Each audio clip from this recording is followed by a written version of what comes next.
Hello दोस्तों, स्वागत है आपका एडुटेरिया चैनल पे। एडुटेरिया के बिहार दरोगा पुलिस अवर निरीक्षक प्रैक्टिस सीरीज में मैं रोशन कुमार आप सभी दोस्तों का हार्दिक अभिनंदन करता हूं। बिहार दरोगा की प्रैक्टिस सीरीज की वॉल्यूम 3 बुक है जिसमें कुल 15 मॉडल सेट दिए गए हैं। इन्हीं में से आज हम सेट संख्या 3 को सॉल्व करेंगे। सेट संख्या 1 और सेट संख्या 2 उपलब्ध कराया जा चुका है। प्रवीण सर की व्यस्तता के कारण सेट संख्या 3 मैं बना रहा हूँ और कल से सेट संख्या 4 से वो आपके सामने आएंगे। आपका एग्ज़ाम हाल ही में आने वाला है, इसलिए आपके समय को महत्व को समझते हुए सेट संख्या 3 मैं लेके आया हूँ। चलिए आइए शुरुआत करते हैं पहले प्रश्न से। भारतीय पुरुष क्रिकेट टीम का नया मुख्य कोच किसे नियुक्त किया गया है? तो हाल ही में भारतीय क्रिकेट टीम के नए कोच के रूप में जो right handed batsman Rahul Dravid, जो पूर्व में क्रिकेट खिलाड़ी रह चुके हैं, उन्हें ही नियुक्त किया गया है। तो राहुल द्रविड़ जी को हाल ही में भारतीय क्रिकेट टीम का नया कोच नियुक्त किया गया है। जबकि महेंद्र सिंह धोनी जी को जो T20 विश्व कप हुआ था हाल ही में, उसमें भारत के मेंटर के रूप में नियुक्त किया गया था। तो हो सकता है कि दोनों में से कोई भी प्रश्न आपके सामने आ जाए कि T20 विश्व कप में मेंटर के रूप में किसे नियुक्त किया गया भारतीय टीम का? तो महेंद्र सिंह धोनी जी को। और राहुल द्रविड़ को वर्तमान में हाल ही में जो भारतीय पुरुष क्रिकेट टीम के कोच के रूप में नियुक्त किया गया है। दूसरा प्रश्न है, विश्व प्रसन्नता रिपोर्ट 2021 के अनुसार भारत का स्थान क्या है? हाल ही में विश्व खुशहाली सूचकांक जारी किया गया जिसमें कि भारत को 139वां स्थान प्राप्त हुआ। यदि बात करें पहले स्थान की, तो पहले स्थान पर फिनलैंड रहा और भारत का क्रम इसमें 139वां था। जबकि सबसे अंतिम स्थान जिसे प्राप्त हुआ वह देश था अफगानिस्तान। तो हो सकता है आपसे अंतिम भी पूछ दे। तो पहला देश फिनलैंड याद रखिएगा, भारत का स्थान 139वां था और सबसे अंतिम स्थान था अफगानिस्तान का। यदि विश्व शांति सूचकांक की बात करें तो उसमें भारत का स्थान 135वां था। प्रेस स्वतंत्रता सूचकांक की बात करें तो 142वां और आर्थिक स्वतंत्रता सूचकांक में भारत का स्थान 121वां था। तो ये चारों ही आपके लिए इम्पोर्टेंट है, बस आपको इनके सूचकांक का रिपोर्ट का नाम याद रखना है और भारत की रैंकिंग याद रखनी है। आर्थिक स्वतंत्रता सूचकांक में 121, शांति सूचकांक में 135, फिनलैंड जिसमें पहला है, विश्व प्रसन्नता सूचकांक में भारत का स्थान 139 और विश्व प्रेस स्वतंत्रता सूचकांक में भारत का स्थान 142 है। यदि बात करें शांति सूचकांक में तो आइसलैंड पहले स्थान पर है और नॉर्वे जो है प्रेस स्वतंत्रता सूचकांक में पहले स्थान पर है और आर्थिक स्वतंत्रता सूचकांक में दोस्तों सिंगापुर पहले स्थान पर है। Live streaming of code presidency नियम को लागू करने वाला भारत का पहला उच्च न्यायालय कौन बन गया है? दोस्तों, गुजरात उच्च न्यायालय भारत का पहला ऐसा उच्च न्यायालय बन गया है जिसने लाइव स्ट्रीमिंग की घोषणा की है। अर्थात 26 अक्टूबर 2021 के बाद से जो भी कार्यवाही होंगी उच्च न्यायालय में, उसे यूट्यूब के माध्यम से लाइव स्ट्रीमिंग कर लोगों के सामने रखा जाएगा ताकि कोर्ट की प्रक्रिया को पारदर्शिता प्रदान की जा सके। फ्रेंच ओपन 2021 महिला एकल का खिताब किसने जीता? महिला एकल का खिताब फ्रेंच ओपन 2021 का खिताब जो जीता है वह जीता है बारबोरा क्रेजिकोवा ने।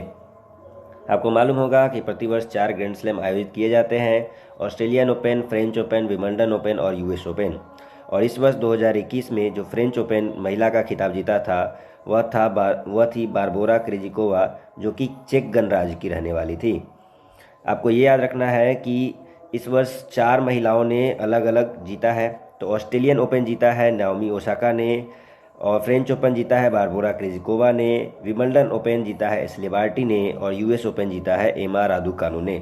ये चारों ही महिलाओं ने इस वर्ष जो है चारों ग्रैंड स्लैम को जीता है। आपको इनका ग्रैंड स्लैम याद रखना है और इनका देश भी याद रखना है क्योंकि एग्ज़ाम में इनके देश भी पूछे जा सकते हैं। नाओमी ओसाका का संबंध जापान से है, एशले बार्टी जो है वो ऑस्ट्रेलिया की रहने वाली है, बारबोरा क्रेजिकोवा चेक गणराज्य की और एमा रादुकानु जो है वह ब्रिटेन की है। इसरो के साथ समझौता करने वाला भारत का पहला निजी कंपनी कौन बन गया है? तो भारतीय अंतरिक्ष स्पेस संगठन जिसे इसरो कहा जाता है, उसके साथ भारत जिस निजी कंपनी ने समझौता किया है वह है स्काई रूट। स्काई रूट एरोस्पेस ने इसरो के साथ समझौता किया है और ऐसा करने वाला वह पहला निजी कंपनी है। इसरो की बात करें तो इंडियन स्पेस रिसर्च ऑर्गेनाइजेशन, जिसकी स्थापना 1969 में की गई थी और इसका मुख्यालय बेंगलुरु में है। वर्तमान में जो इसके अध्यक्ष हैं उनका नाम है के सिवन। इन सभी बातों को आप याद रखिएगा क्योंकि यह कई बार पूछ लिया जाता है। अगला प्रश्न है, किस वर्ष तक ब्रॉड रेल मार्गों को 100% विद्युतीकरण करने का लक्ष्य रखा गया है? तो भारतीय रेलवे द्वारा वर्ष 2023 तक जो ब्रॉड रेल मार्ग है उनको विद्युतीकृत करने का लक्ष्य रखा गया है। ब्रॉड रेल मार्ग है जिनके पटरियों के बीच की दूरी दोस्तों 1.676 मीटर होती है। तो भारत सरकार के द्वारा, रेलवे के मंत्रालय के द्वारा 2023 तक जो है 100% विद्युतीकरण करने का लक्ष्य रखा गया है। 2023 के विषय में बता दूं दोस्तों कि संयुक्त राष्ट्र संघ के द्वारा जो है 2023 को भारत के प्रस्ताव पर मोटे अनाजों का वर्ष घोषित किया गया है। यहीं 2022 के लक्ष्य की बात करें तो 2022 में सभी को एलपीजी गैस मुक्त देना सरकार का लक्ष्य रखा गया है और सभी के लिए आवास की व्यवस्था करने का लक्ष्य रखा गया है। जो 2023 तक 30 तक का लक्ष्य है वह है कि मलेरिया को देश से मुक्त करने का लक्ष्य रखा गया है। 2030 तक 50% जो कुल ऊर्जा उत्पादन में से नवीकरणीय ऊर्जा का लक्ष्य रखा गया है और टोटल 500 गीगावाट जो है नवीकरणीय ऊर्जा उत्पादन का लक्ष्य 2030 तक रखा गया है। इसे भी आप याद रखिएगा। और दुनिया की तीसरी बड़ी अर्थव्यवस्था बनने का लक्ष्य 2030 तक रखा गया है। बिहार खादी का ब्रांड एम्बेसडर किसे बनाया गया है? बिहार खादी का ब्रांड एम्बेसडर जो बनाया गया है वह दोस्तों बनाया गया है पंकज त्रिपाठी जी को। पंकज त्रिपाठी जी को बिहार में खादी का ब्रांड एम्बेसडर बनाया गया है। खादी उद्योग को बढ़ाने के उद्देश्य से बिहार सरकार ने पंकज त्रिपाठी को बिहार के खादी का ब्रांड एम्बेसडर बनाया है। वहीं शारदा सिन्हा जो फोक सॉन्ग जानते होंगे कि बिहार की प्रसिद्ध गायिका है और इन्हें पद्म पुरस्कारों से भी सम्मानित किया जा चुका है। इन्हें चुनाव आयोग के द्वारा ब्रांड एम्बेसडर बनाया गया था निर्वाचन का। अगला प्रश्न है, नॉलेज इकोनॉमी मिशन की शुरुआत किस राज्य सरकार ने की है? तो यह शुरुआत की है केरल राज्य सरकार ने। केरल राज्य सरकार ने रोजगार के अवसर बढ़ाने हेतु युवाओं को रोजगार प्रदान करने के लिए एक योजना शुरू की है जिसका नाम है नॉलेज इकोनॉमी मिशन। आप ऐसे याद रख सकते हैं, नॉलेज के क्षेत्र में केरल सबसे आगे है, तो इसीलिए नॉलेज इकोनॉमी मिशन की शुरुआत जो है केरल सरकार ने की। वर्तमान में जो केरल के मुख्यमंत्री हैं उनका नाम है पी विजयन। बढ़ते हैं प्रश्न संख्या 9 की ओर। विश्व पर्यावरण दिवस 2021 का विषय क्या था? तो विश्व पर्यावरण दिवस दोस्तों प्रतिवर्ष जो है 5 जून को मनाया जाता है और पहली बार इसे 1973 में मनाया गया था। वर्ष 2021 में मनाया गया विश्व पर्यावरण दिवस का थीम था इकोसिस्टम रीस्टोरेशन। ऑप्शन सी बिल्कुल सही है। आगे बढ़ते हैं। भारत और जापान के मध्य जिमेक्स सैन्य अभ्यास का आयोजन कहाँ किया गया? भारत और जापान की नौसेनाओं के मध्य जो है जिमेक्स एक नौसैनिक अभ्यास किया जाता है और 2021 में जो इसका आयोजन किया गया था दोस्तों वह अरब सागर में किया गया था और भारत और जापान के बीच में यह 5वां नौसैनिक अभ्यास था जिमेक्स, यानी जिमेक्स का यह 5वां संस्करण था जो कि अरब सागर में संपन्न हुआ। भारत और जापान के बीच में एक युद्ध अभ्यास है जिसका नाम है धर्म गार्जियन और दूसरा है मिनेक्स। तो मिनेक्स और जिमेक्स दोनों ही जापान के और भारत के बीच में आयोजित किया जाता है और धर्म गार्जियन भी भारत और जापान के बीच में आयोजित किया जाता है। आगे बढ़ते हैं। जानवरों के लिए कोरोना टीका बनाने वाला विश्व का पहला देश कौन बना? दोस्तों जानवरों के लिए कोरोना का टीका बनाने वाला विश्व का पहला देश है रूस। रूस के द्वारा इस कोविड टीके का निर्माण किया गया है जो जानवरों के लिए है। इसका नाम रखा गया है कार्निवैक कोव इसका नाम रखा गया है दोस्तों। ये आप याद रखिएगा, कार्निवैक कोव क्या है? तो जानवरों के लिए एक टीका विकसित किया गया है जो कि रूस के द्वारा विकसित किया गया है। अगला प्रश्न है दोस्तों, 14वां ब्रिक्स शिखर सम्मेलन का आयोजन कहाँ किया जाएगा?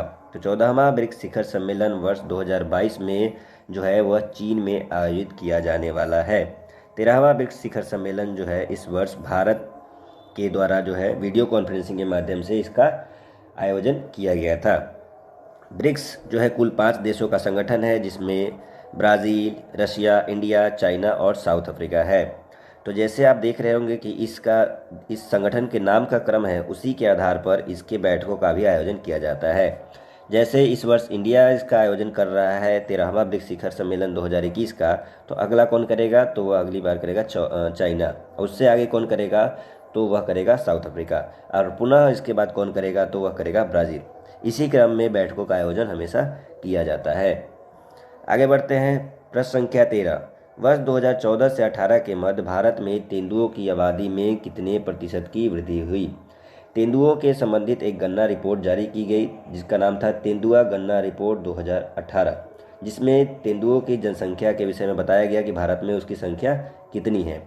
2014 से 18 की अगर तुलना करें तो 2014 में और 18 में दोस्तों आबादी का जो तेंदुओं का स्तर था उसमें जो है 60% की वृद्धि दर्ज की गई। और सर्वाधिक यदि तेंदुओं की संख्या की बात करें तो वह मध्य प्रदेश में स्थित है, जो लगभग 3,421 तेंदुए हैं मध्य प्रदेश में।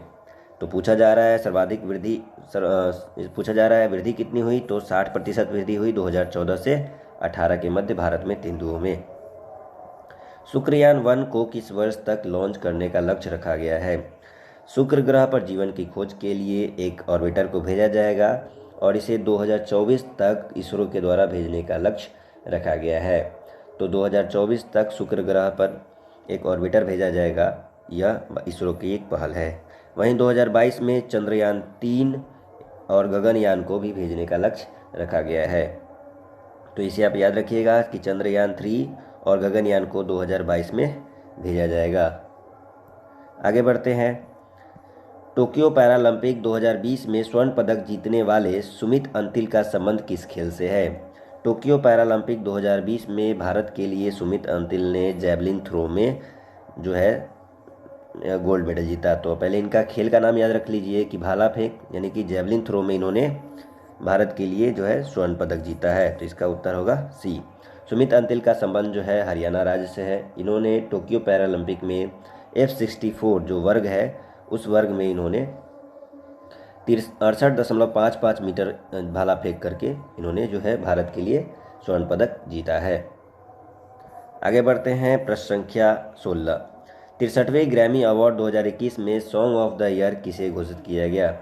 63वें ग्रैमी अवार्ड 2021 में सॉन्ग ऑफ द ईयर जो घोषित किया गया उसे घोषित किया गया आई कांट ब्रीथ को। वहीं बात करें एल्बम ऑफ द ईयर की तो उसे फैक्लोर को घोषित किया गया। फैक्लोर को जो है एल्बम ऑफ द ईयर और आई कांट ब्रीथ को सॉन्ग ऑफ द ईयर घोषित किया गया 63वें ग्रैमी अवार्ड में। ग्रैमी अवार्ड दोस्तों संगीत के क्षेत्र में दिया जाने वाला पुरस्कार है जिसकी शुरुआत 1958 से हुई थी। आगे बढ़ते हैं। एनसीसी के नए महानिदेशक के रूप में किसे नियुक्त किया गया है? दोस्तों एनसीसी के महानिदेशक के रूप में जो है हाल ही में गुरवीर पाल सिंह जी को नियुक्त किया गया है। एनसीसी की स्थापना 1948 में की गई थी और इसका जो मुख्यालय है वह नई दिल्ली में स्थित है। आगे बढ़ते हैं। दोस्त फॉर लाइफ ऐप को किस संस्था के द्वारा जारी किया गया है? तो दोस्त फॉर लाइफ जो ऐप है हाल ही में सीबीएसई के द्वारा जारी किया गया है। मनोवैज्ञानिक सामाजिक कल्याण के उद्देश्य से यह सीबीएसई के द्वारा जारी किया गया, इसे आप याद रखिएगा।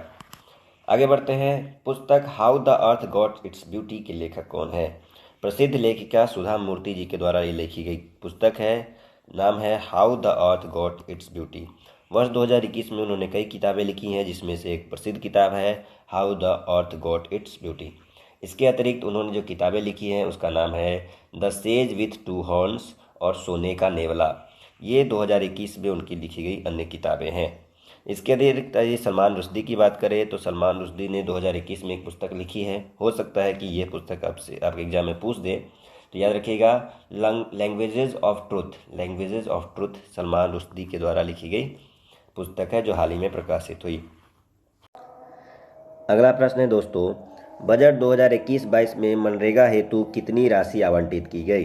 तो बजट 2021-22 भारत के वित्त मंत्री निर्मला सीतारमण जी के द्वारा पेश किया गया जिसमें मनरेगा के लिए 73,000 करोड़ की राशि आवंटित की गई। और इस बार जो बजट पेश किया गया उसका थीम था आत्मनिर्भर भारत। ये भी आप याद रखिएगा कि आत्मनिर्भर थीम था इस बार के बजट का।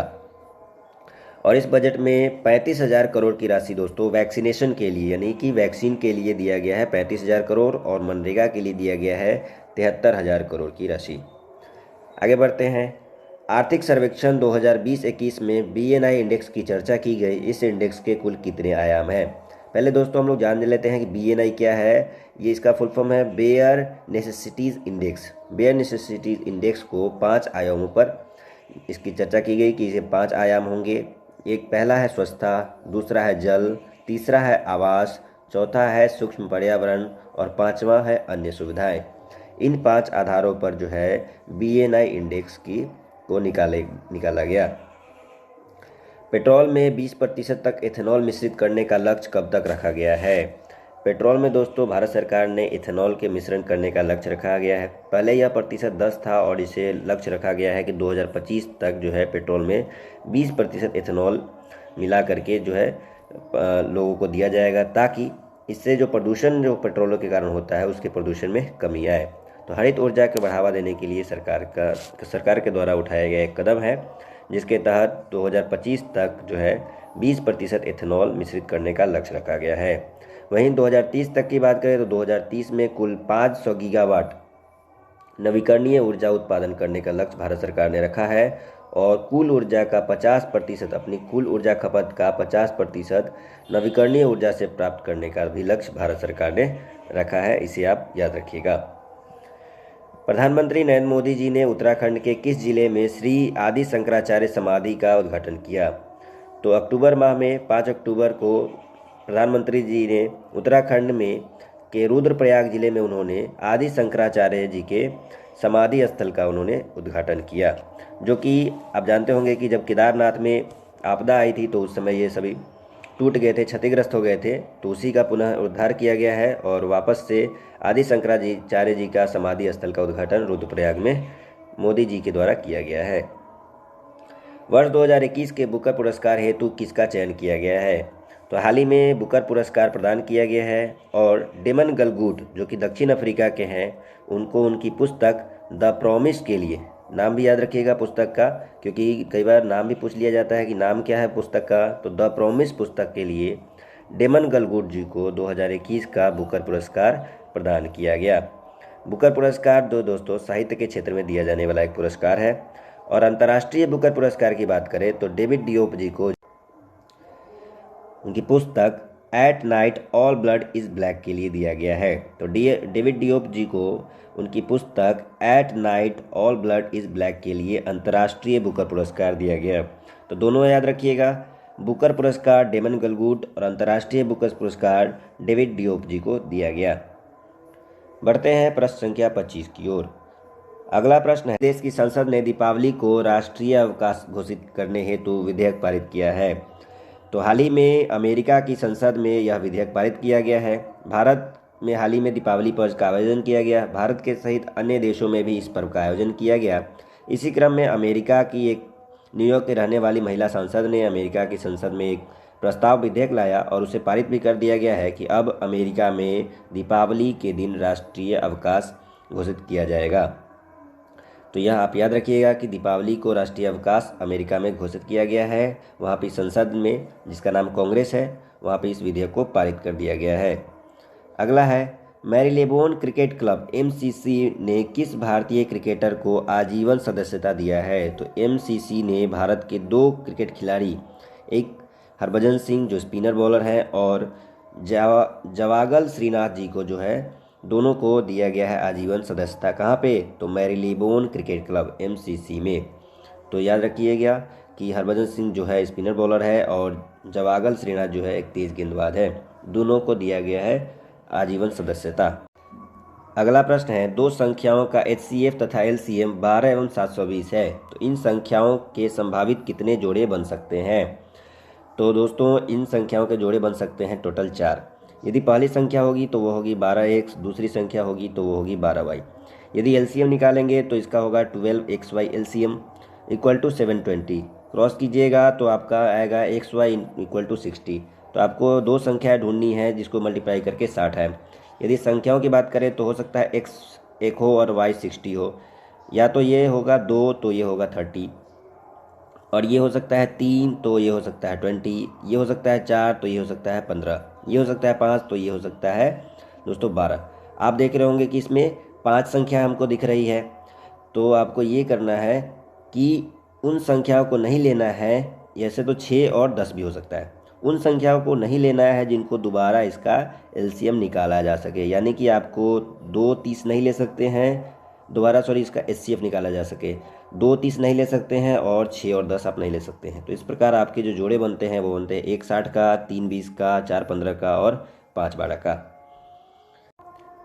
अगला प्रश्न है, कोई धनराशि P 10 वर्षों में दुगुनी हो जाती है तो उसी साधारण ब्याज दर पर वह धनराशि 20 वर्षों में कितनी गुनी हो जाएगी।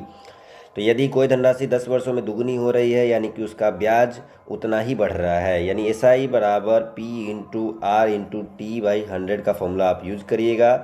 तो यहाँ पे आप SI को P पुट करके आप रखिएगा, तो यहाँ से आपको R प्राप्त हो जाएगा और T यहाँ पे वैल्यू दिया हुआ है 10, तो इससे आपको R इक्वल टू 10% मिलेगा।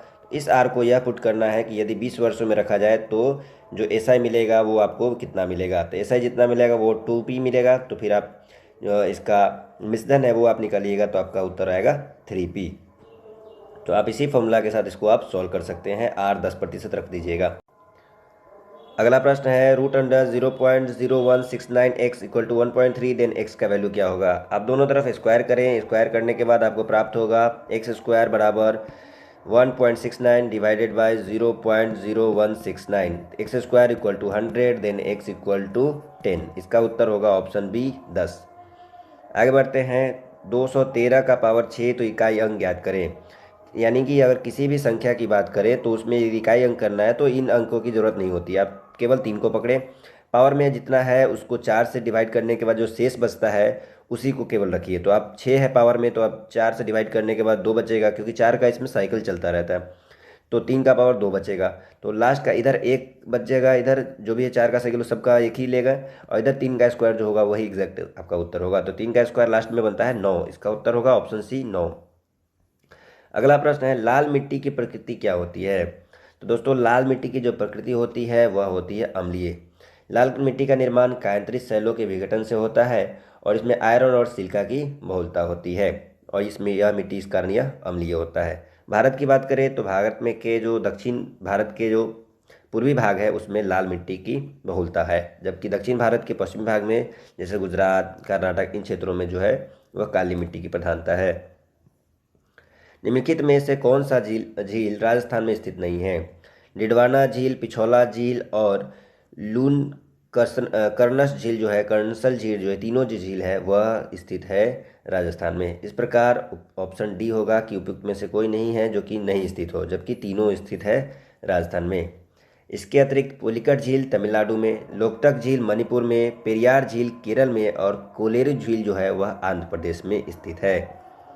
डंकन पास की बात करें तो डंकन पास पूछा जा रहा है किसके किसके बीच स्थित है। तो डंकन पास जो है दक्षिणी अंडमान एवं लघु अंडमान के बीच में है।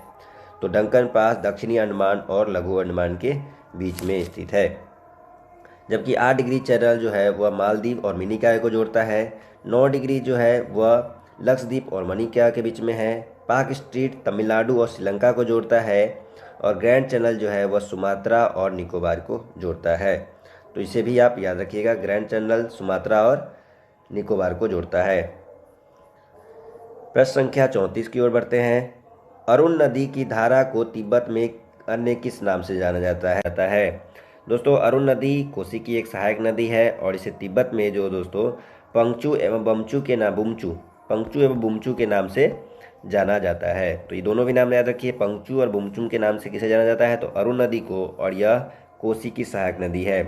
कोसी के बारे में आप जानते होंगे कि इसे बिहार का शोक कहा जाता है। किसने बहुउद्देशीय नदी घाटी परियोजनाओं को आधुनिक भारत का मंदिर कहकर संबोधित किया था। तो यह कहा था भारत के प्रथम प्रधानमंत्री जवाहरलाल नेहरू जी ने। नेहरू जी ने जो है बहुउद्देशीय घाटी परियोजनाएं हैं उनके बहुउद्देशीय कारणों को ध्यान में रखते हुए यह कहा था कि आधुनिक भारत का मंदिर है। भारत की पहली नदी घाटी जो परियोजना है स्वतंत्र भारत की, वह है दामोदर घाटी परियोजना, जिसकी स्थापना वर्ष 1948 में की गई थी। दोस्तों, आगे बढ़ते हैं। किस राष्ट्रीय उद्यान को पक्षियों का स्वर्ग कहा जाता है। तो राजस्थान में स्थित केवलादेव घाना पक्षी विहार जो कि भरतपुर में स्थित है उसे पक्षियों का स्वर्ग कहा जाता है। राजस्थान के केवलादेव घाना पक्षी विहार को पक्षियों का स्वर्ग कहा जाता है, क्योंकि पक्षियों के आवास के लिए और उनके भोजन के लिए जो व्यवस्थाएं होनी चाहिए वह इस नेशनल पार्क राष्ट्रीय उद्यान में जो है काफ़ी जो प्रचुर मात्रा में है। आगे बढ़ते हैं। त्रिशूल पर्वत शिखर किस राज्य में अवस्थित है। त्रिशूल जो पर्वत शिखर है दोस्तों, यह उत्तराखंड में स्थित है। त्रिशूल के अलावा उत्तराखंड में नंदा देवी, कामेट, ये भी पर्वत श्रृंखलाएं जो है मौजूद है। तो इसका उत्तर होगा ऑप्शन सी, त्रिशूल पर्वत शिखर उत्तराखंड में स्थित है। भारत में एग्रो इकोलॉजिकल जोन्स की संख्या वर्तमान में कितनी है? तो भारत में एग्रो इकोलॉजिकल जोन की जो संख्या है वह वर्तमान में 20 है। एग्रो इकोलॉजिकल जो जोन्स है उसका वर्गीकरण मिट्टी, जलवायु एवं प्राकृतिक भौगोलिक परिस्थितियों के आधार पर किया जाता है। तो वर्तमान में इसकी संख्या कितनी है दोस्तों? तो भारत में इसकी संख्या वर्तमान में 20 है। अगला प्रश्न, महिसुगंधा निम्न में से किस फसल की प्रजाति है? तो महिसुगंधा जो है धान की एक प्रजाति है, इसे आप याद रखिएगा। धान की यदि अन्य प्रजातियों की बात करें तो अन्य प्रजातियों में है आभा एक प्रजाति है और एक गजपति प्रजाति है। गजपति और आभा भी धान की प्रजातियां हैं, इसे आप याद रखिएगा। राष्ट्रीय बागवानी परिषद की स्थापना कब की गई? राष्ट्रीय बागवानी परिषद की स्थापना दोस्तों की गई थी 1984 में। 1984 में इसकी स्थापना की गई थी एम.एस. स्वामीनाथन के सिफारिश पर। एम.एस. स्वामीनाथन की सिफारिश पर इस परिषद की स्थापना की गई 1984 में और इसका मुख्यालय जो है वह हरियाणा के गुरुग्राम में है, इसे आप याद रखेंगे। बाजार का नियम निम्न में से किसने प्रस्तुत किया था? तो बाजार का नियम जो प्रस्तुत किया था वह प्रस्तुत किया था जे.बी. से ने। बाजार के नियम के अनुसार यह है कि पूर्ति अपने आप मांग उत्पन्न करती है, यानी कि पूर्ति स्वयं अपनी मांग को उत्पन्न करती है। यह नियम दिया था जे.बी. से ने, जिसे बाजार का नियम कहते हैं, इसे आप याद रखिएगा। किस पंचवर्षीय योजना में भारी उद्योगों को प्राथमिकता दी गई थी? पहली पंचवर्षीय योजना में दोस्तों कृषि को प्राथमिकता दी गई थी, जबकि दूसरी पंचवर्षीय जो योजना थी उसमें भारी उद्योगों को बढ़ावा दिया गया था। और यह जो पंचवर्षीय योजना है वह पीसी महालनोबिस मॉडल पर आधारित था और पहली जो पंचवर्षीय योजना थी वह हैराल्ड डोमर पर आधारित थी। दूसरी पंचवर्षीय योजना का काल देखें तो दूसरी पंचवर्षीय योजना का जो काल था वह 56 से 61 था, यानी 1956 से 61 तक था दूसरा। पहला था 1951 से लेकर के 56 तक और तीसरा था 61 से लेकर के 66 तक। कभी कभी दोस्तों पूछा जाता है कि चौथी पंचवर्षीय योजना का काल क्या था, तो आप सोच रहे होंगे फिर हम 5 साल जोड़ देंगे, तो ऐसा नहीं है। चौथी पंचवर्षीय योजना का काल था 66 से लेकर के 69 तक अवकाश था। 69 से लेकर के जो है वह 74 तक इसका कार्यकाल था चौथी पंचवर्षीय योजना का। किस दर पर भारतीय रिजर्व बैंक वाणिज्यिक बैंकों को धन उधार लेता है? यहाँ पे पूछा जा रहा है जो जिस दर पर भारतीय रिजर्व बैंक वाणिज्यिक बैंकों से उधार लेता है उसे कौन सा रेपो रेट कहा जाता है? तो उसे कहा जाता है रिवर्स रेपो रेट। जिस दर पर भारतीय रिजर्व बैंक भारत के वाणिज्यिक बैंकों से धन उधार लेती है उसे रिवर्स रेपो रेट कहा जाता है और जिस दर पर वाणिज्यिक बैंक जो है रिजर्व बैंक से धन उधार लेती है उसे कहा जाता है रेपो रेट। यानी कि रिजर्व बैंक जब वाणिज्यिक बैंकों को दे तो वो रेपो रेट है और जब बैंक यदि दे दे भारतीय रिजर्व बैंक को तो उसे रिवर्स रेपो रेट कहा जाता है। तो बताएं कि बैंक रेट क्या है? तो बैंक रेट जब भारतीय रिजर्व बैंक घरेलू वाणिज्यिक बैंकों को कम समय के लिए यदि ऋण उपलब्ध कराती है तो वह कहलाती है बैंक रेट। तो कम समय के लिए यदि ऋण देती है, बहुत कम समय के लिए, तो वो है बैंक रेट। तो आप मेरे ख्याल से आप समझ गए होंगे बैंक रेट, रेपो रेट और रिवर्स रेपो रेट। बढ़ते हैं प्रश्न संख्या 44 की ओर। अगला प्रश्न है किस वर्ष प्रधानमंत्री जी के द्वारा प्रधानमंत्री जन धन योजना की शुरुआत की गई? तो भारत के प्रधानमंत्री नरेंद्र मोदी जी ने घोषणा की थी कि भारत सरकार के द्वारा एक योजना शुरू की जाएगी जिसका मूल उद्देश्य होगा वित्तीय समावेशन करना। तो 15 अगस्त के दिन इसकी घोषणा की गई थी और यह 28 अगस्त 2014 से लागू हो गया था। तो 28 अगस्त 2014 से प्रधानमंत्री जन धन योजना की शुरुआत की गई थी जिसका मूल उद्देश्य था वित्तीय समावेशन। यदि उद्देश्य पूछा जाए तो आप यही टिक करके आइएगा, वित्तीय समावेशन के उद्देश्य से प्रधानमंत्री जन धन योजना की शुरुआत की गई थी। सर्वप्रथम किस देश में मूल्यवर्धित कर वैट को लागू किया गया? तो वैट को सर्वप्रथम दोस्तों 1954 में फ्रांस में लागू किया गया था। वैट क्या है? एक अप्रत्यक्ष कर है जिसे वर्ष 2005 में दोस्तों भारत में भी लागू किया गया था और भारत में वैट को लागू करने वाला पहला राज्य था हरियाणा। तो क्या अभी वर्तमान में वैट लगता है या नहीं लगता है दोस्तों? तो अभी वर्तमान में देखा जाए तो वैट नहीं लगता है। क्यों नहीं लगता है? क्योंकि इन अप्रत्यक्ष करों को समाप्त करके एक एकल कर लगा दिया गया है, अप्रत्यक्ष कर, वो है जीएसटी। तो जब से जीएसटी आया है, जीएसटी कब से आया है? तो 1 जुलाई 2017 से आया है। तो 2017 से जो है वैट वगैरह समाप्त कर दिया गया है, उसकी जगह पे एकल कर लगता है, वो है जीएसटी। एकमात्र सेंचुरी कौन सी है जहां कश्मीरी मृग पाए जाते हैं? तो एकमात्र सेंचुरी जहां पे कश्मीरी मृग पाए जाते हैं वह है दाचीग्राम। दाचीग्राम जम्मू कश्मीर में स्थित है, जहां पे कश्मीरी मृग जो है वह पाए जाते हैं।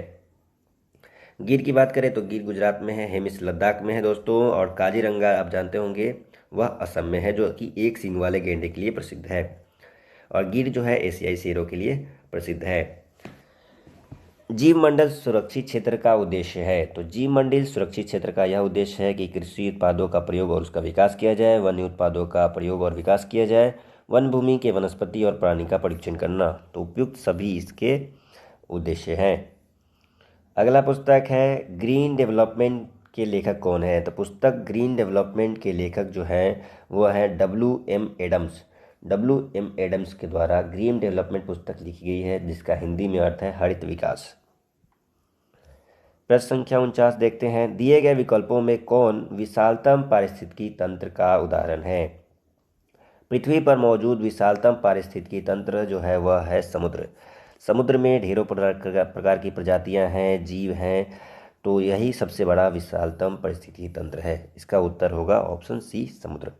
यदि बात करें तो कुल पृथ्वी के अगर भूमि क्षेत्र की बात करें तो भूमि का क्षेत्र 29% है, जबकि जलीय क्षेत्र जो है वह 71% है।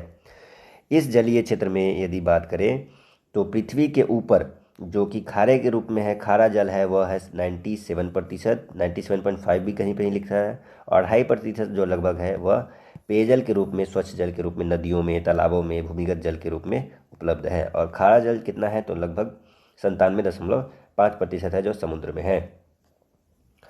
बायोडाइवर्सिटी शब्द का प्रयोग सर्वप्रथम किसने किया था? दोस्तों, बायोडाइवर्सिटी शब्द का प्रयोग सबसे पहले जो किया था वह किया था वाल्टर जी रोसेन ने। तो ऑप्शन ए इसका सही उत्तर है कि वाल्टर जी रोसेन ने सबसे पहले बायोडाइवर्सिटी का प्रयोग किया। जबकि ग्रीन हाउस प्रभावों की खोज सबसे पहले की थी वो जोसेफ फोरियर ने की थी। और एजी टांसले जी ने जो है सर्वप्रथम 1935 में, दोस्तों अभी थोड़ी देर पहले जो हमने देखा कि पारिस्थितिकी तंत्र इस शब्द का प्रयोग सबसे पहले, पारिस्थितिकी तंत्र शब्द का प्रयोग सबसे पहले एजी टांसले ने किया। ये 3 महत्वपूर्ण क्वेश्चन है, आप याद रखिएगा कि बायोडाइवर्सिटी शब्द जी रोसेन ने किया था, ग्रीन हाउस गैसों के प्रभाव की खोज जोसेफ फोरियर ने, और पारिस्थितिकी तंत्र की संकल्पना किसने की सबसे पहले? तो एजी टांसले ने की थी। निम्नलिखित में से कौन सा बल सदैव आकर्षित करता है?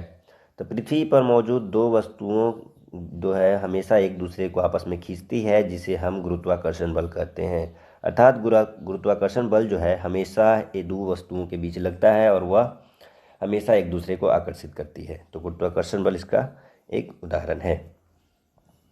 निम्नलिखित में से कौन सा एक विद्युत चुंबकीय तरंग नहीं है? पूछा जा रहा है विद्युत चुंबकीय तरंग नहीं है। तो पहले हम जानते हैं कि विद्युत चुंबकीय तरंग क्या होता है।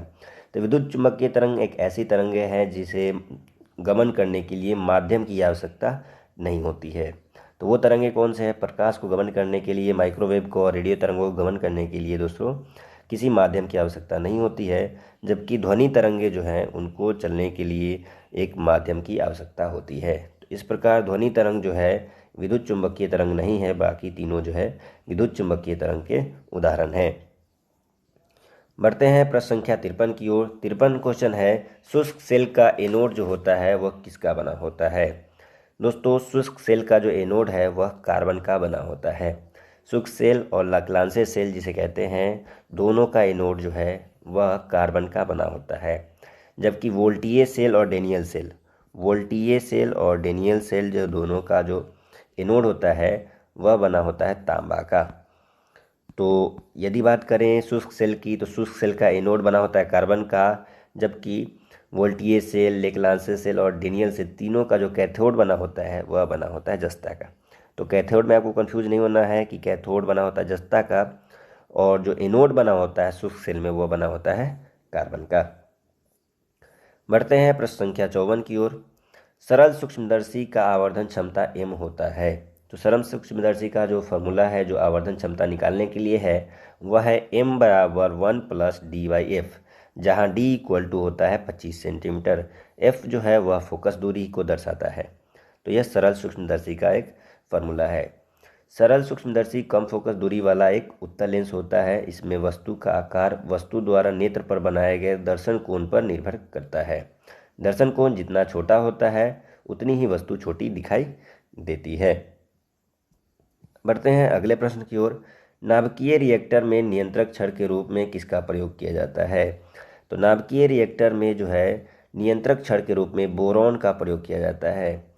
बोरॉन की छड़ या फिर कैडमियम, बोरॉन अगर नहीं हो तो कैडमियम के छड़ का भी प्रयोग किया जाता है। तो बोरॉन और कैडमियम दोनों याद रखिएगा कि इनके छड़ का प्रयोग इसलिए किया जाता है कि जब नाभिकीय रिएक्टर में रिएक्शन होता है तो 3 न्यूट्रॉन टूटते हैं। तो इन 3 न्यूट्रॉनों में से 2 को यह छड़ अपनी ओर आकर्षित कर लेता है, केवल एक को स्वतंत्र को छोड़ देता है ताकि वह नियंत्रित रूप से उसका विखंडन हो। जबकि ग्रेफाइट और भारी जल का जो प्रयोग किया जाता है वह मंदक के रूप में किया जाता है ताकि न्यूट्रॉनों की गति को कंट्रोल किया जा सके। तो पूछा जाए कि मंदक के रूप में किसका प्रयोग किया जाता है, तो ग्रेफाइट का या भारी जल का। या नियंत्रक छड़ के रूप में किसका प्रयोग किया जाता है, तो बोरॉन का और कैडमियम का। यह प्रश्न कई बार पूछा जाता है, कई बार पूछ लिए जाते हैं, तो इसलिए आप याद रखिएगा, कन्फ्यूज नहीं होइएगा।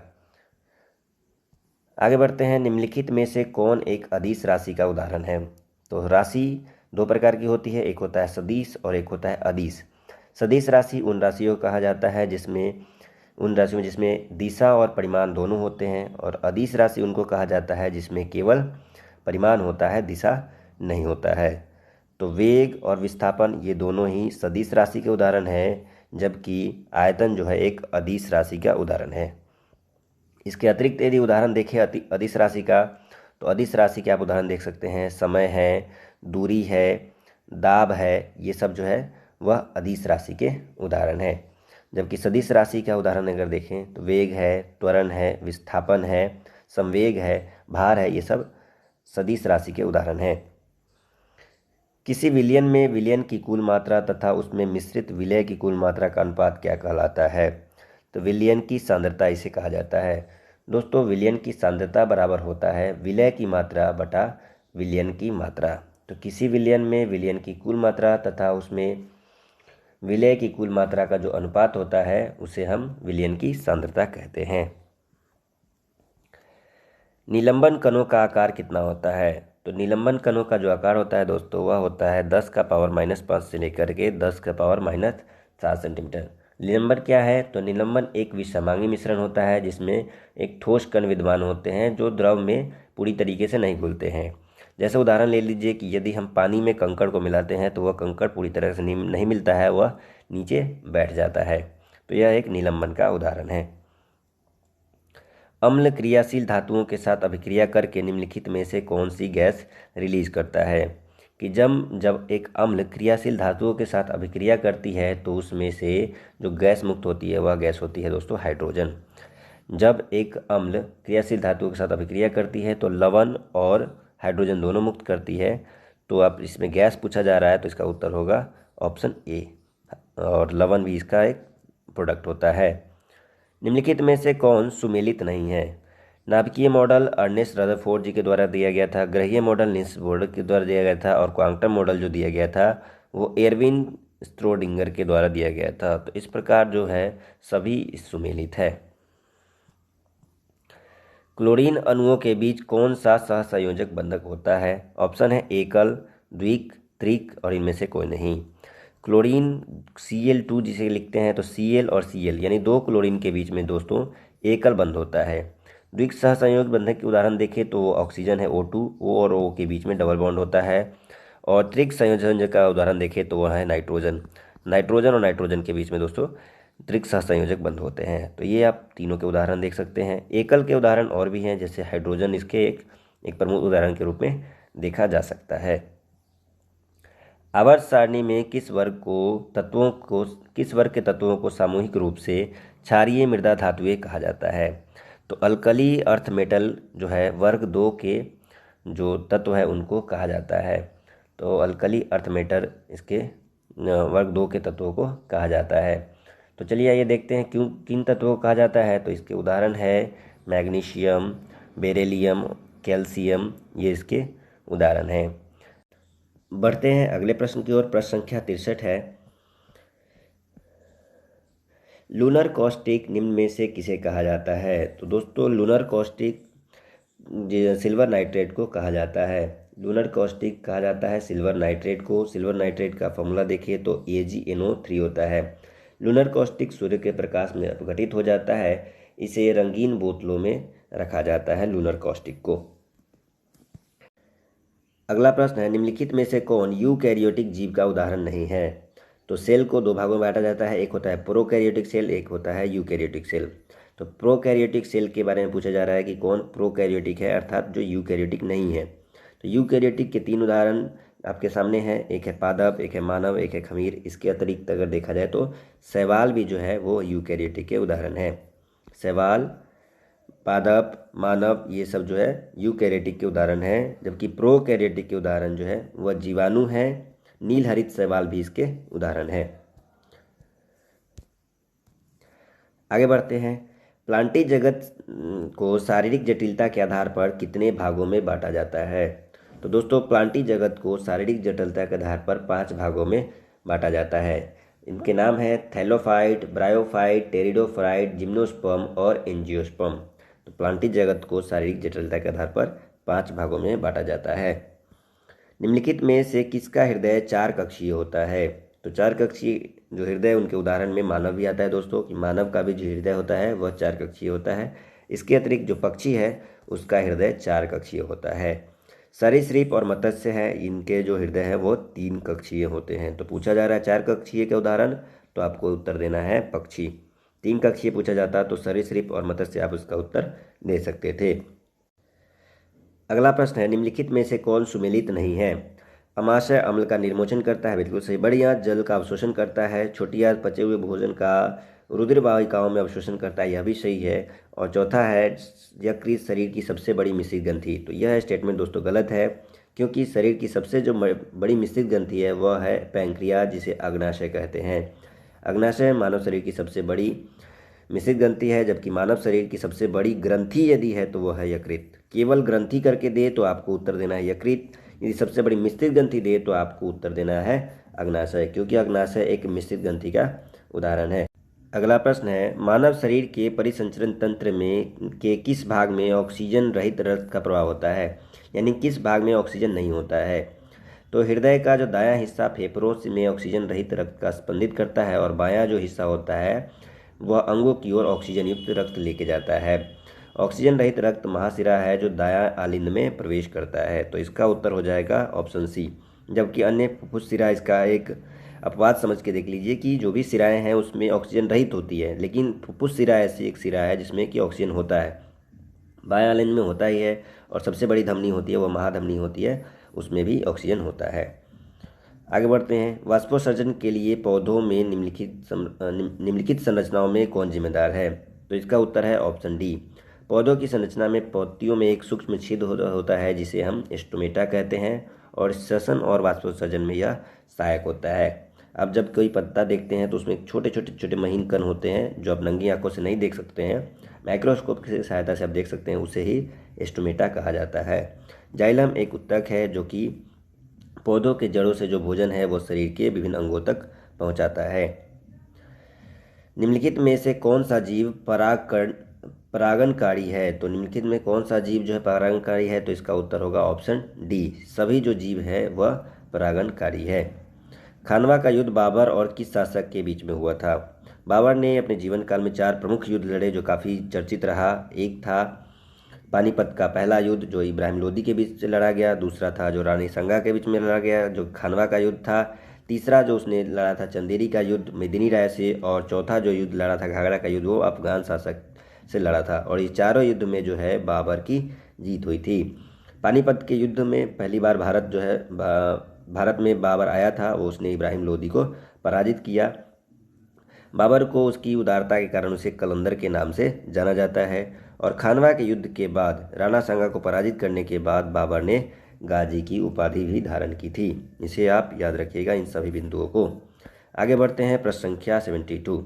दक्षिण भारत में वैष्णव संतों द्वारा स्थापित द्वैतवाद किस संत से संबंधित है? तो दक्षिण भारत में वैष्णव संतों के द्वारा स्थापित द्वैतवाद का संबंध जो है वह निम्नाचार्य से है।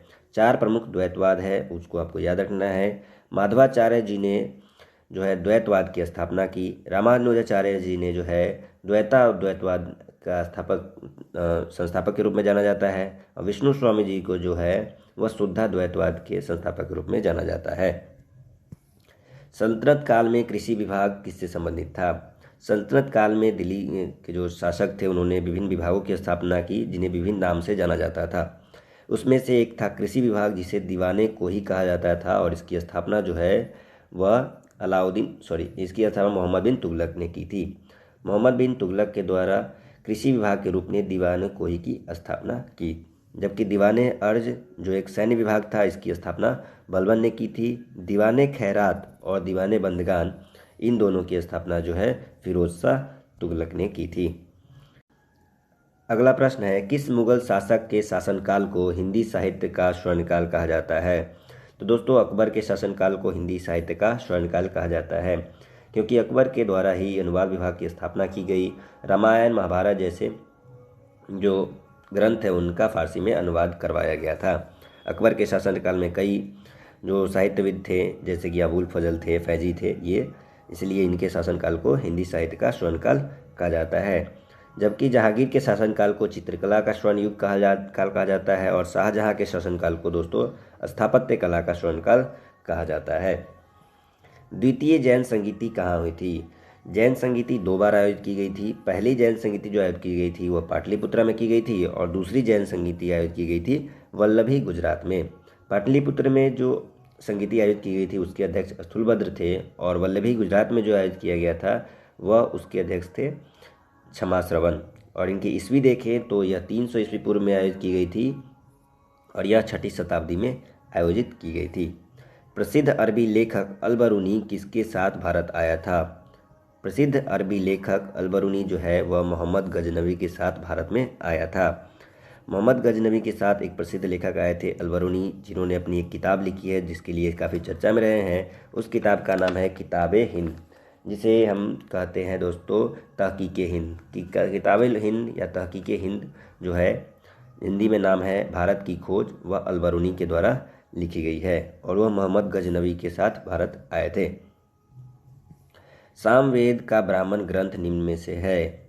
विभिन्न ऋग्वेद है, जैसे ऋग्वेद, यजुर्वेद, सामवेद, इन सब का एक ब्राह्मण ग्रंथ है। ऐतरेय और कौशिकी जो है वो ऋग्वेद का है, और सामवेद का है पंचाविश, जबकि गोपद जो है वह यजुर्वेद का ब्रह्म ग्रंथ है। तो आप याद रखिएगा कि ऐतरेय और कौशिकी जो है वह ऋग्वेद का ब्राह्मण ग्रंथ है, सामवेद का है पंचाविश, अथर्ववेद का है गोपद। यदि बात करें यजुर्वेद की तो उसका है शतपथ ब्राह्मण। आगे बढ़ते हैं। अगला प्रश्न है, निम्नलिखित में से कौन सुमेलित नहीं है? धौलावीरा, घग्गर नदी, कोरडीजी, सिंधु नदी, बनमाली, रंगोई नदी, और सभी सुमेलित है। तो इसका उत्तर है दोस्तों ऑप्शन ए, क्योंकि धौलावीरा जो है वह गुजरात में स्थित है मनहर नदी के किनारे, जबकि घग्गर नदी है उस नदी के किनारे जो स्थित है वह स्थित है कालीबंगन। यानी कि कालीबंगन जो है वह घग्गर नदी के किनारे राजस्थान में स्थित है, और धौलावीरा गुजरात में है, जो कि मनहर नदी के किनारे स्थित है। आगे बढ़ते हैं अगले प्रश्न की ओर। की अध्यक्षता किसने की? गांव में आयोजित भारतीय राष्ट्रीय कांग्रेस की प्रथम अधिवेशन की अध्यक्षता जवाहरलाल नेहरू जी के द्वारा 1937 में की गई थी, और ये कहाँ आयोजित किया गया था? तो यह फैजपुर में आयोजित किया गया था। फैजपुर में ही आयोजित किया गया था पहली बार गाँव में भारतीय राष्ट्रीय कांग्रेस का अधिवेशन। जवाहरलाल नेहरू जी ने स्वतंत्रता से पूर्व 3 बार जो है भारतीय राष्ट्रीय कांग्रेस की अध्यक्षता की है, 1929 में, 1936 में और 1937 में। महात्मा गांधी जी ने 1924 में अध्यक्षता की है, जबकि सरदार वल्लभ भाई पटेल ने 1931 में भारतीय राष्ट्रीय कांग्रेस की अध्यक्षता की है। सुभाष चंद्र बोस जी ने 2 बार 1938 में और 1939 में भारतीय राष्ट्रीय कांग्रेस की अध्यक्षता की थी। इन सभी बिंदुओं को आप याद रखिएगा। भारत का पहला समाचार पत्र कौन था? तो भारत में पहला समाचार पत्र जो है जेम्स हिक्की के द्वारा पश्चिम बंगाल में इसका संपादन किया गया, और नाम है उसका बंगाल गजट। 1780 में इसका संपादन जेम्स हिकी के द्वारा पश्चिम बंगाल में किया गया था। तो इसे आप याद रखिएगा। फेबियन सोशलिज्म का नेतृत्व किसने किया था? फेबियन सोशलिज्म यानी कि फेबियन समाजवाद का जो नेतृत्व किया था वह किया था जॉर्ज बर्नार्ड शॉ ने। फेबियन सोशलिज्म का नेतृत्व जॉर्ज बर्नार्ड शॉ ने किया था, जबकि वैज्ञानिक समाजवाद के संस्थापक कार्ल मार्क्स थे। समाजवाद शब्द का प्रयोग सबसे पहले रॉबर्ट ओवेन ने किया था और फ्रांसीसी समाजवाद का जनक सेंट साइमन को कहा जाता है। इन चारों का संबंध समाजवाद से ही है, बस अलग अलग बिंदुओं पर अलग अलग उत्तर होंगे। यदि फ्रांसीसी समाजवाद का कहा जाएगा तो सेंट साइमन देना है, फेबियन समाजवाद का कहा जाएगा तो आपको जॉर्ज बर्नार्ड शॉ उत्तर देना है। समाजवाद शब्द का प्रयोग सबसे पहले रॉबर्ट ओवेन ने किया था और वैज्ञानिक समाजवाद के जनक कार्ल मार्क्स को कहा जाता है। आगे बढ़ते हैं 82 नंबर क्वेश्चन में। भारत में नागरिक सेवा का जनक किसे माना जाता है? तो भारत में नागरिक सेवा का जनक दोस्तों लॉर्ड कॉर्नवालिस को माना जाता है। अस्थाई बंदोबस्त के जनक भी लॉर्ड कॉर्नवालिस ही थे, जिन्होंने 1793 ईस्वी में अस्थाई बंदोबस्त को भारत में लागू किया। लॉर्ड कॉर्नवालिस का कार्यकाल यदि देखा जाए तो 1786 से लेकर के 1793 तक वो भारत में गवर्नर जनरल रहे। फिर वो वापस 1805 में आते हैं और भारत में ही उनकी मृत्यु हो जाती है और इनकी जो समाधि स्थल है वो भारत में ही है, वो गाजीपुर में स्थित है। तो पूछा जाए कि एकमात्र गवर्नर जनरल जिसका समाधि स्थल भारत में है तो वह है दोस्तों लॉर्ड कॉर्नवालिस, जिसे भारत में नागरिक सेवा का जनक कहा जाता है। आगे देखते हैं, एक तरफ जो संस्था है दूसरी तरफ संस्थापक है। विश्व भारती की स्थापना रविन्द्रनाथ टैगोर जी के द्वारा की गई थी दोस्तों। अभिनव भारत वी डी सावरकर ने स्थापित किया, वेद समाज केशवचंद्र सेन ने और देव समाज पंडित शिव नारायण अग्निहोत्री ने स्थापित किया था। निम्नलिखित में से कौन सुमेलित नहीं है? दोस्तों यहाँ पे एक टाइपिंग एरर हो गया है, कॉपी पेस्ट हो गया है, तो यहाँ पे सुधार कर लें। यहाँ पे ऑस्ट्रेलिया होगा, ऑस्ट्रेलिया यहाँ पे लिखा जाना था, लेकिन टाइपिंग मिस्टेक के कारण ऐसा हो गया है। शासन की संसदीय प्रणाली भारत ने ब्रिटेन से ली है, बिल्कुल सही। राज्य की नीति नेतृत्व तो आयरलैंड से लिया है। समवर्ती सूची हमने ऑस्ट्रेलिया से लिया है और मौलिक कर्तव्य का विचार हमने अमेरिका से नहीं बल्कि रूस से लिया है। तो इस प्रकार ऑप्शन डी का मिलान जो है वह गलत है कि हमने अमेरिका से मौलिक कर्तव्य नहीं बल्कि मौलिक अधिकार को ग्रहण किया है। धन विधेयक के संबंध में विशेष प्रक्रिया संविधान के किस अनुच्छेद में वर्णित है? तो यह अनुच्छेद 109 में वर्णित है, जबकि अनुच्छेद 110 में धन विधेयक की परिभाषा दी गई है। 112 में वार्षिक वित्तीय विवरण दिया गया है और अनुच्छेद 280 में जो है वित्त आयोग का गठन का वर्णन किया गया है। किसी भी राज्य का सबसे महत्वपूर्ण तत्व कौन सा होता है? तो किसी भी राज्य के लिए 4 तत्व सबसे महत्वपूर्ण होते हैं। एक होता है भूभाग, दूसरी संप्रभुता, तीसरा सरकार होना चाहिए और चौथी होती है जनसंख्या। यानी कि ये 4 तत्व होते हैं जो किसी राज्य के लिए सबसे महत्वपूर्ण है कि राज्य की एक अपनी जनसंख्या हो, अपनी एक निश्चित भौगोलिक सीमा होनी चाहिए, एक संप्रभुता होनी चाहिए उस राज्य की और एक उस देश की सरकार होनी चाहिए। तो इस चारों में सबसे महत्वपूर्ण कौन है दोस्तों? तो वह है संप्रभुता। कि इन तीनों के अलावा, इन तीनों तो होने ही चाहिए लेकिन संप्रभुता होना आवश्यक है, क्योंकि 1947 से पहले भारत के पास ये तीनों थी लेकिन भारत के पास संप्रभुता नहीं थी, इसलिए उससे पहले भारत राज्य नहीं था। संविधान के प्रथम अनुच्छेद के अनुसार भारत क्या है? तो आपने जब संविधान पढ़ा होगा तो उसमें पहले अनुच्छेद में लिखा होगा कि भारत राज्यों का संघ होगा। ये अनुच्छेद 1 में कहा गया है। तो अनुच्छेद 1 में भारत को राज्यों का संघ कहा गया है। धर्म आदि के आधार पर विभेद या प्रतिषेध का मूल अधिकार निम्नलिखित में से किसके अधीन वर्गीकृत किया गया है? दोस्तों आर्टिकल 15 में कहा गया है कि भारत में किसी भी नागरिक को धर्म, जाति, लिंग, जन्म स्थान और मूल वंश के आधार पर उसके साथ भेदभाव नहीं किया जाएगा। तो यह किस में है? तो यह मौलिक अधिकार में किया गया है। आर्टिकल 15 में 14 से 18 के मध्य जो है समता का अधिकार है, तो उसी में किया गया आर्टिकल 15 में। धार्मिक स्वतंत्रता का अधिकार दिया गया है 25 से 28 के बीच कहा गया है वर्णन। शोषण के विरुद्ध अधिकार 23-24 में है और स्वतंत्रता का अधिकार दोस्तों 19 से लेकर के 22 तक है। तो यहाँ पे पूछा जा रहा है कि किस में है? तो यह समता के अधिकार में और आर्टिकल 15 में इसका वर्णन किया गया है। आगे बढ़ते हैं, प्रश्न संख्या 89। संविधान में कल्याणकारी राज्य की संकल्पना का समावेश निम्न में से किसके अंतर्गत किया गया है? तो भारत को एक कल्याणकारी राज्य बनाने के लिए भारतीय संविधान में भाग 4 में राज्य के नीति निर्देशक तत्वों को जोड़ा गया था, जो कि आयरलैंड से लिया गया है। तो कल्याणकारी राज्य बनाने के उद्देश्य से राज्य के नीति निर्देशक तत्वों को भाग 4 में जोड़ा गया।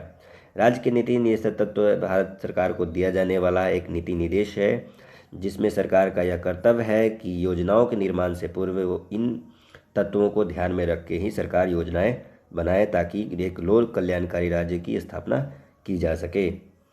राष्ट्रपति पर महाभियोग का आरोप संसद के किस सदन द्वारा लाया जाता है? तो भारत में जो है राष्ट्रपति पर महाभियोग की प्रक्रिया हमने लिया है अमेरिका से, और आर्टिकल 61 के तहत राष्ट्रपति पर महाभियोग लगाया जाता है। दोस्तों, अभी तक किसी भी राष्ट्रपति पर जो है को महाभियोग के द्वारा नहीं हटाया गया है। हालांकि एक बार जो है लगाया गया था, लेकिन वो पारित नहीं हो सका था। राष्ट्रपति पर महाभियोग किसी भी सदन में लाया जा सकता है।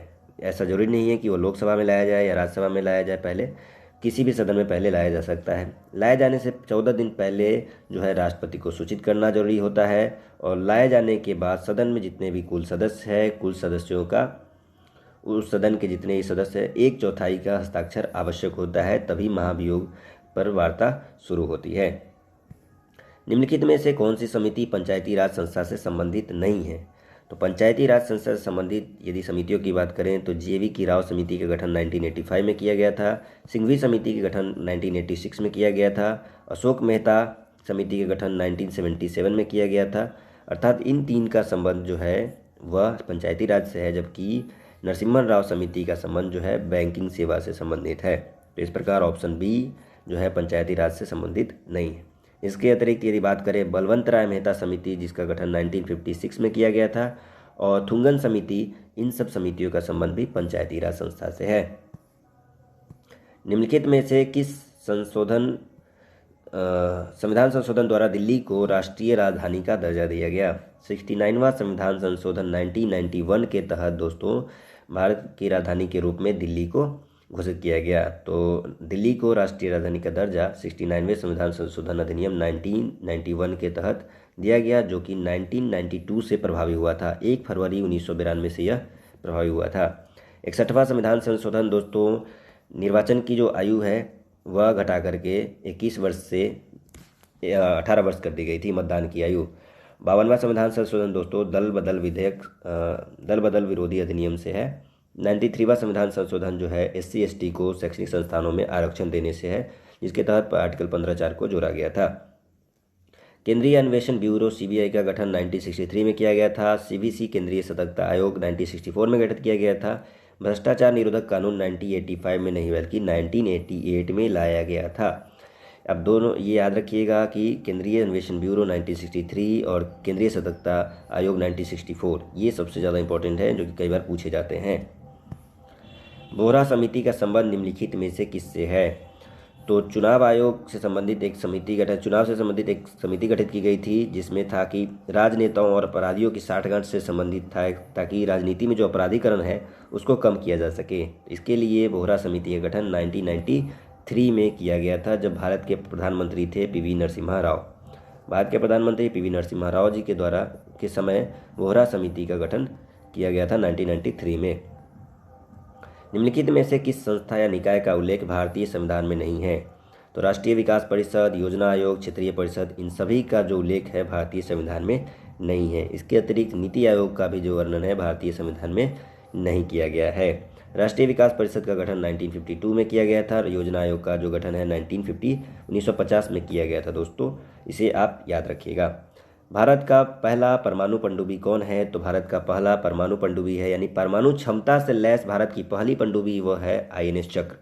यदि आपसे पूछा जाए कि पहला परमाणु ऊर्जा से चलने वाला पनडुब्बी भारत का वो है, तो वो है INS अरिहंत।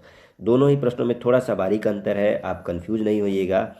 परमाणु ऊर्जा से चलने वाला भारत का पहला पनडुब्बी है INS अरिहंत, और परमाणु क्षमता से लैस भारत की पहली पनडुब्बी है INS चक्र, जिस पनडुब्बी से हम परमाणु मिसाइल को प्रक्षेपण कर सकते हैं।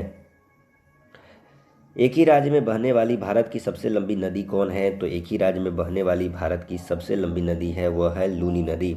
यह लूनी नदी जो है वह अरावली पर्वत के निकट अजमेर जिला से निकलती है, और यह राजस्थान में बहती है। अगला प्रश्न है, निम्नलिखित में से कौन सुमेलित नहीं है? निशांत बाग जम्मू कश्मीर में स्थित है, बिल्कुल सही है। सेंट जॉर्ज का किला तमिलनाडु में है। साबरमती आश्रम गुजरात में है, और बेलूर मठ दोस्तों वह तमिलनाडु में स्थित नहीं है, जबकि वह स्थित है पश्चिम बंगाल में। बेलूर मठ की स्थापना जो है वह स्वामी विवेकानंद जी ने की थी। इसे आप याद रखिएगा। निम्नलिखित में कौन सुमेलित नहीं है? दिल्ली का लाल किला शाहजहां ने बनवाया, बिल्कुल सही। आगरा किला अकबर ने बनवाया। दीवाने खास जो है वह जहांगीर ने नहीं बल्कि शाहजहां ने बनवाया था, और अकबर का मकबरा जो है वह जहांगीर ने बनवाया था। दीवाने खास जो है आगरा फोर्ट में स्थित है, जो कि शाहजहां के द्वारा बनवाया गया था। आगरा का फोर्ट जो बनवाया गया था वह अकबर के द्वारा बनवाया गया था। दिल्ली का लाल किला जो बनवाया गया था और ताजमहल जो बनवाया गया था वह दोनों ही शाहजहां के द्वारा बनवाया गया था। बढ़ते हैं अगले प्रश्न की ओर। विश्व कप फुटबॉल के प्रथम विजेता देश कौन थे? विश्व कप फुटबॉल प्रथम देश विजेता जो था वह था उरुग्वे। यह 1930 में आयोजित किया गया था, यह फुटबॉल विश्व कप, जो कि उरुग्वे में ही खेला गया था और उरुग्वे ने ही इसे जीत लिया था। जबकि उपविजेता इसमें जो था वह था अर्जेंटीना, यानी कि उरुग्वे ने अर्जेंटीना को हरा करके प्रथम विश्व कप फुटबॉल का खिताब 1930 में जीता था। इसी के साथ सेट संख्या 3 समाप्त होता है। अगले दिन हम लोग सेट संख्या 4 के साथ आपसे मिलेंगे।